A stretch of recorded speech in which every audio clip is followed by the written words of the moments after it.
পিকে tutorial হাবের আরেকটি নতুন ভিডিওয়ে আমার সমস্ত ভিউয়ার্স তথা দর্শক বন্ধুদের স্বাগত জানাই।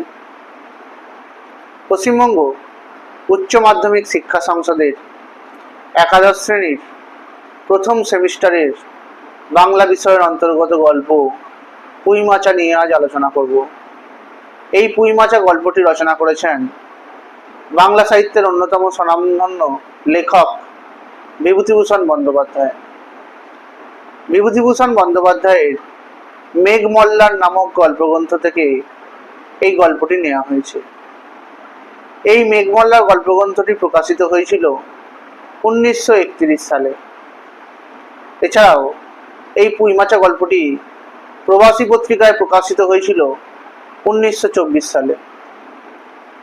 পাঠকদের উদ্দেশ্যে আরেকটি তথ্য জানিয়ে রাখি, তোমাদের প্রথম সেমিস্টারে এই পুঁই মাচা গল্পের ওপর থেকে 8টি এমসিকিউ ভিত্তিক প্রশ্ন আসবে পরীক্ষাতে, অর্থাৎ এই অধ্যায় থেকে তোমাদের 8 নম্বরের প্রশ্ন থাকবে। এখন আমি তোমাদের সামনে এই পুঁই মাচা গল্পের বিষয়বস্তু নিয়ে আলোচনা করব। প্রথমেই বলে রাখি, এই বিখ্যাত সাহিত্যিক এবং লেখক বিভূতিভূষণ বন্দ্যোপাধ্যায় তিনি পেশায় ছিলেন একজন শিক্ষক।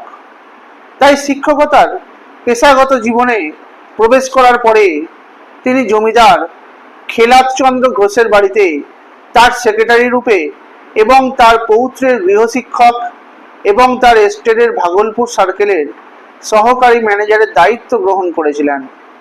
আর জমিদার খেলাতচন্দ্র ঘোষের বাড়িতে এই গৃহশিক্ষকতা করার সময় বিভূতিভূষণ বন্দ্যোপাধ্যায় জমিদারের পৌত্রদের নানা রকম সুন্দর সুন্দর গল্প সব বানিয়ে বলতেন। আর পুঁই মাচা ছিল এমনই একটি বানিয়ে বলা গল্প। এই গল্পের শুরুটাই হয়েছে একটি পুঁই মাচাকে কেন্দ্র করে, অর্থাৎ এই গল্পের প্রধান চরিত্র খেন্তি, যার কাছে খুব প্রিয় ছিল এই পুঁই শাক। এই বিভূতিভূষণ বন্দ্যোপাধ্যায়ের পুঁই মাচা গল্পটির সূচনায় গ্রাম বাংলার চিরচেনা এক দাম্পত্য জীবনের ছবি পাঠকদের সামনে ফুটে ওঠে। তারকখুড়ো গাছ কাটার পর সহায় হরি সেই গাছের রস সংগ্রহ করার জন্য স্ত্রী অন্নপূর্ণার কাছে ঘটি বা বাটির সন্ধান করেছিলেন। স্বামীর কথাকে সম্পূর্ণরূপে অগ্রাহ্য করে অন্নপূর্ণা মাথায় তেল দেবার কাজে বেশি মনোযোগী হয়ে পড়েছিলেন। স্ত্রীর এই অতিরিক্ত রকমের শান্ত স্বভাবের জন্য আসন্ন বিপদ কল্পনা করে সহায় হরি ভয় পেয়ে গিয়েছিলেন এবং অন্নপূর্ণা সহায় হরিকে গ্রামে তাদের নিয়ে ছড়িয়ে পড়া গুজব সম্পর্কে সেই সময় জানায়।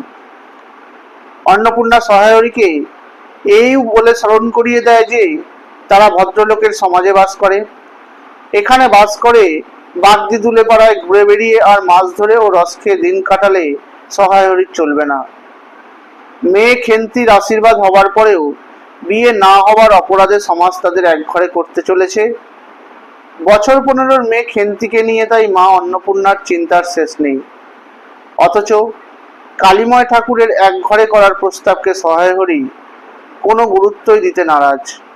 স্ত্রীর গলার স্বর ক্রমশ ঊর্ধ্বগামী দেখে সহায় হরি নিজেই একটি বাটি তুলে নিয়ে বাড়ির বাইরে যাবার প্রস্তুতি নিতেই তার সঙ্গে খেন্তির সাক্ষাৎ হয়। খেন্তি তার অপর 2 ছোট বোনদের সঙ্গে নিয়ে বাড়িতে প্রবেশ করে। খেন্তিরা ছিল 3 বোন, খেন্তি, রাধি এবং পুটি। তাদের হাতে এক বোঝা মোটা হলদে রঙের পুঁই ডাঁটা ছিল। অপ্রয়োজনীয় ও অখাদ্য বিবেচনা করে কোনো গৃহস্থ হয়তো এগুলিকে তুলে ফেলে দিতে চেয়েছিল, আর খেন্তিরা সেটাকেই কুড়িয়ে নিয়ে এসেছিল। আসার পথে গয়াবুড়ির কাছ থেকে চিংড়ি মাছ সংগ্রহ করে এনেছিল তারা। যদিও গয়াবুড়ি সহায় হরির কাছে পূর্বের মাছের অর্থ বাবদ 2 পয়সা পাবে এই কথা স্মরণ করে তাদের মাছ দিতেও রাজি ছিল না। পুঁই ডাঁটা সঙ্গে করে মেয়েদের বাড়ি প্রবেশের সঙ্গে সঙ্গে অন্নপূর্ণা বুঝতে পেরেছিলেন মেয়েরা পাথুরে বোকার মতো অন্যের জঞ্জাল বাড়িতে তুলে নিয়ে এসেছে।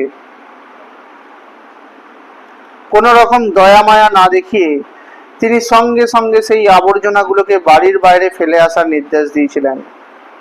খেন্তির ছোট বোন সেই পুঁই ডাঁটা খিরখির পুকুরে ফেলে দিতে যাবার সময় কয়েকটি ডাঁটা এদিক ওদিক ঝুলতে ঝুলতে গেল, আর মায়ের নির্দেশ অমান্য করার মতো সাহস সহায় হরির মেয়েদের কিন্তু ছিল না। সহায় হরি মেয়েদের পক্ষ অবলম্বন করতে চাইলেও অন্নপূর্ণা কিন্তু কোনোভাবেই মেয়েদের এই অতিরিক্ত লোভের কাছে হার স্বীকার করতে চাইলেন না। সহায় হরি কোনো উপায় না দেখে বাড়ির বাইরে বেরিয়ে গিয়েছিলেন।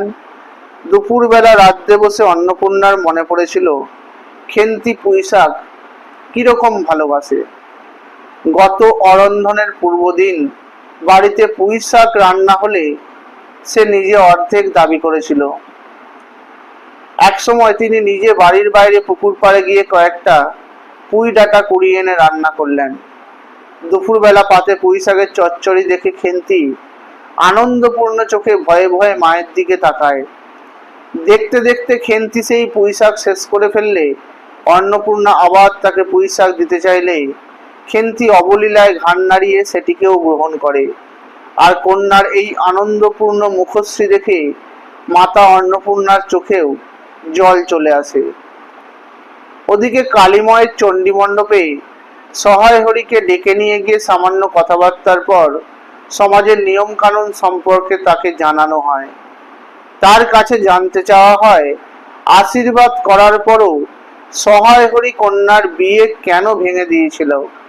সমাজে বসবাস করে সমাজ বিরুদ্ধ কোনো কাজ যে সে করতে পারবে না সেটাও কিন্তু সহায় হরিকে স্মরণ করে দেওয়া হয়। কালীময়ের মতে সহায় হরির মতো দরিদ্র মানুষের কাছে শ্রীমন্ত মজুমদারের পুত্রটি রাজপুত্রের সমতুল্য। তবে শোনা যায় কালীময় মণিগায়ের মজুমদার মহাশয়ের কাছ থেকে অনেক টাকা ধার নিয়ে শোধ করতে পারেননি, আর সেজন্যই নাকি তিনি মজুমদার মহাশয়ের ছেলের সঙ্গে খেন্তির বিয়ে দিতে উদ্যোগী হয়েছিলেন। কিন্তু আশীর্বাদের পরে সহায় হরি জানতে পারেন ছেলেটির চরিত্র ভালো নয়। এমন দুশ্চরিত্র ছেলের সঙ্গে কন্যার বিবাহ দেওয়া অনুচিত বিবেচনা করে তিনি সেই বিয়ে ভেঙে দিয়েছিলেন। মায়ের অনুপস্থিতিতে বাবাকে সঙ্গে করে বরজপোতার গভীর জঙ্গল থেকে মেটে আলু তুলতে গিয়েছিল খেন্তি। এদিকে মুখুজ্জে বাড়ি যাবার পথে অন্নপূর্ণা গভীর জঙ্গলে কারো অবস্থান অনুমান করে মনে মনে একটা সিদ্ধান্ত করে ফেলেছিলেন। বাড়ি ফিরে মেয়ের দিকে তাকিয়ে অন্নপূর্ণা সেই অনুমান কিন্তু পাকা হয়েছিল। সহায় হরি 15-16 সের ওজনের একটি মেটে আলু বাড়িতে এনে জানিয়েছিল ময়সা চৌকিদার তাকে নাকি এটা দিয়েছে। আর অন্নপূর্ণা সহায় হরির এই মিথ্যেটা সহজেই ধরে ফেলেছিলেন এবং বলেছিলেন সহায় হরির ইহকাল পরকাল নিয়ে কোনো ভয় না থাকলেও অবিবাহিত মেয়েটিকে এই বিদ্যায় পারদর্শী করানো তার উচিত হয়নি।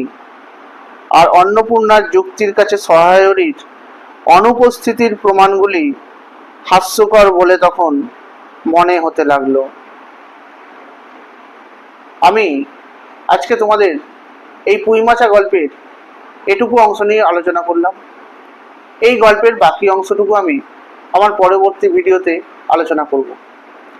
তোমরা আমার এই পড়াশোনা সম্পর্কিত ভিডিওগুলো তোমাদের কেমন লাগছে সেটা আমাকে কমেন্ট করে জানাবে। তোমরা আমার ভিডিওটি লাইক করে দেবে, কমেন্ট করবে, শেয়ার করে দেবে, আর আমার চ্যানেল নতুন দেখে থাকলে চ্যানেলটি সাবস্ক্রাইব করে দেবে। পাশে থাকা বেল আইকনটি প্রেস করে দেবে যাতে তোমরা আমার ভিডিও নোটিফিকেশনগুলো পেতে পারো। তোমরা আমার ফেসবুক পেজে ফলো করে দেবে আর ইনস্টাগ্রামে ফলো করে দেবে।